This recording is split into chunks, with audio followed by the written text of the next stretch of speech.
I'm here today with my little lima bean. This is Peru, and I gotta keep her close because apparently they're eating the cats, they're eating the dogs. Eat the cats, eat the dogs. Right? Aww. Y'all saw that? Did y'all see my little kitten kiss? Alright. Alright. Hello, everybody. Welcome back to Kazikon, where we're all about fostering personal connections, meaningful connections, less professional connections, and more personal connections, because we need less American transaction and more human interaction. Yes. So thank you to everybody who came back. As promised, we're going to begin by just discussing introduction to therapy, what you can expect out of therapy. And so today we're just going to talk freely. I want to share with you my experience as both a therapist and as a client receiving therapy to demystify the experience a little bit. So as a mental health professional, advocating for individuals to receive therapy is my primary purpose. It's so important. Everyone needs someone that they can confide in and trust in with their issues. When I say everyone needs someone, I mean a professional someone, someone removed from your life dynamic who can help provide a non-biased perspective on what you're experiencing. 2024, it makes me very happy because there's not as much as a mental health stigma that used to exist years ago.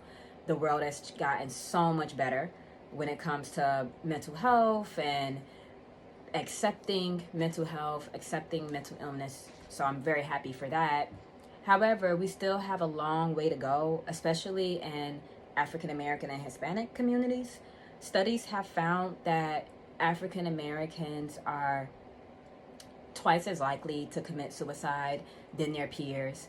They're often as likely, I don't know how much, but they're likely to have mental illness because of all the social determinants of health and systematic racism. And so I personally know lots of family and friends who would never step inside a therapist's office. This may be the closest that they get. And so I'm happy to be an example and hopefully be a bridge to an actual therapy session.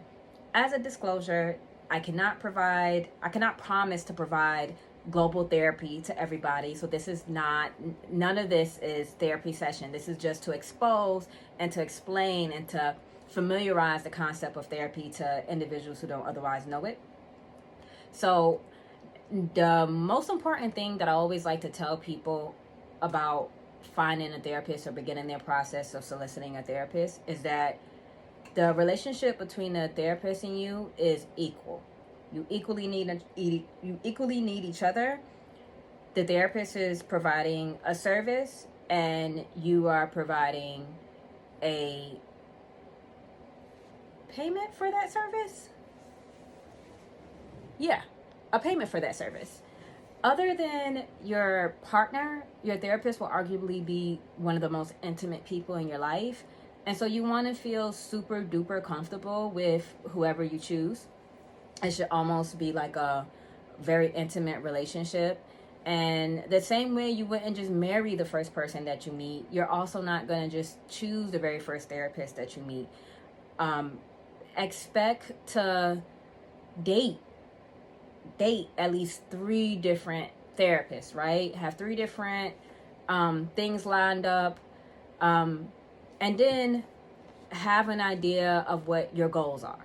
A good therapist on the very first day of therapy, they will ask you your goals, they will ask you your expectations, and then they will help to manage those expectations for better or for worse. That's really what you're looking for. You're looking for a therapist who's going to be kind and not condescending, meaning they won't put you down, won't make you feel bad about yourself. You want a therapist who's responsive, traditional business hours, whatever expectation was promised, that they can meet those expectations. The last thing you want is to experience professional neglect in a therapy session, because then unfortunately you are enforcing really, really bad social interaction, and that's not what we want. Yes. And then have an idea of how often, what kind of time availability that you can meet with a therapist. Post-pandemic, virtual therapy is much more of a common occurrence than regularly reporting in somewhere.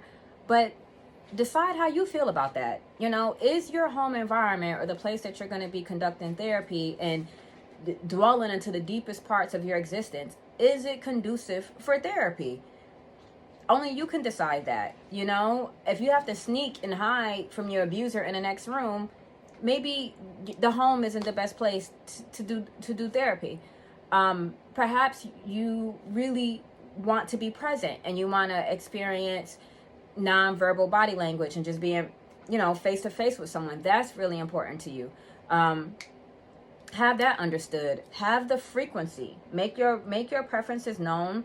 A therapist will have an idea. They will have a suggestion based off a clinic template of what works. But therapy is not a one-size-fits-all model. And so the marksmanship of a good therapist is going to be someone who's very knowledgeable. They have a heavy technical toolkit, but they're also flexible and willing to provide room for all your needs to be met, and is willing to customize your experience to make sure that all your needs are met. That's the marksmanship of a very good therapist. And then finally, you want someone that always presents with a really good roadmap. You walk into therapy, you get an outline of what you're going to do for the day, you leave therapy with a review of what you've done, and then you have an idea of what's next to come, right?